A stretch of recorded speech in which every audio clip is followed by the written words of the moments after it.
Episode 8 just dropped and damn, there's so much to talk about.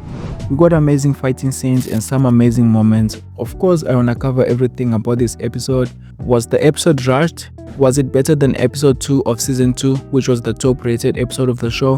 What were the best and worst moments? What was my favorite thing about the episode? What was the community's reaction to the episode?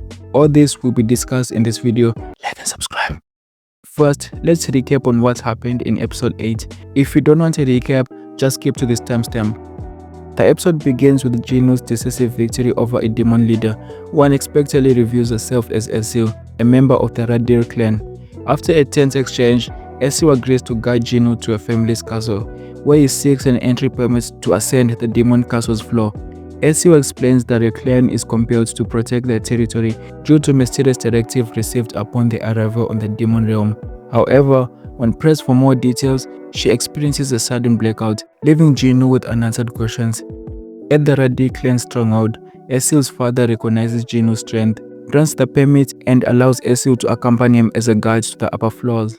Meanwhile, the episode shifts focus to the looming threat of ant monsters, wreaking havoc on a Japanese island near Jeju. Chairman Kani and his team discusses the escalating danger posed by these creatures, leading to a decision to collaborate with Japan and other neighboring countries to address the menace. This development sets the stage for the forthcoming Jeju Island raid, marking a significant turning point in the series. Back in the demon castle, Genu, with Esil's assistance, ascends to the 100th floor, where he confronts the formidable demon monarch, Baran. The battle is intense, with Genu initially overwhelmed by Baran's power, strategically targeting Baran's Wyvern. Genu, alongside the shadows, managed to shift the battle's momentum.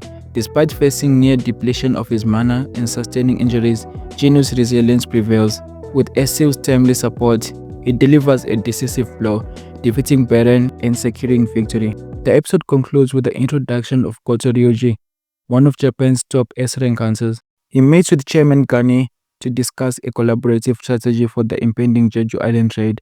The Japanese hunters presents research on the ant monsters, proposing a plan to eliminate their queen to eradicate the threat.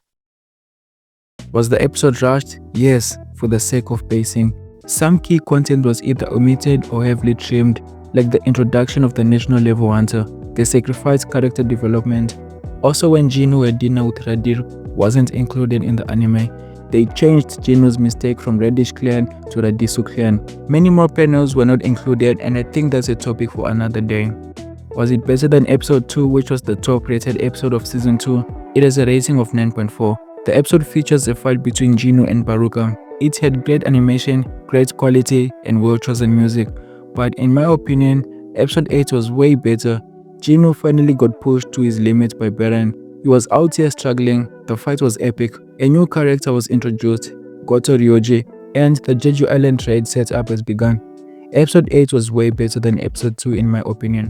What were the best and worst moments? The best moment in my opinion was when Jinrizu would deliver the final blow on the Demon King. The change of style in animation was crazy. The whole scene was just epic. Although I don't know what this blast was, does Genu have magical powers we don't know about? Or was it maybe the lightning strike the Demon King was about to unleash just being channeled onto the ceiling? I honestly don't know. I was dumbfounded watching the scene. This scene was the only scene in the episode that made me laugh. That's how little humor is in Solo Leveling. The worst moment in my opinion was obviously the World Genu vs Demon King fight. What the hell was that? There were too many cut sequences, and camera changes reduced the impact of the animator's choreography. The fight was so fast, I couldn't see a damn thing that was happening. Watching it 0.75 times wasn't enough for me to catch up on what was happening. Maybe I'm just retarded. What was my favorite thing about the episode? My favorite thing about the episode was that we finally got to see Genu struggling in a fight after a long time and being pushed to his limits. The last time we got to witness this was Genu vs Igris fight in season 1. We also got to see Genu fighting the boss one-on-one without his shadows around to assist him or anyone around to third party. This episode was epic. What was the community's reaction to the episode? I hopped on Twitter and the comments were both sided. Some saying the episode was rushed, some saying it was pacing at a perfect rate, but what stood out the most were people saying the fight was rushed, or the animation of the fight was crap compared to the Ox fight. or they couldn't keep up with whatever was happening, and some even saying the camera work of the fights was ass. And one bro said that it was just flash lightning that was hard to follow. But what do you think?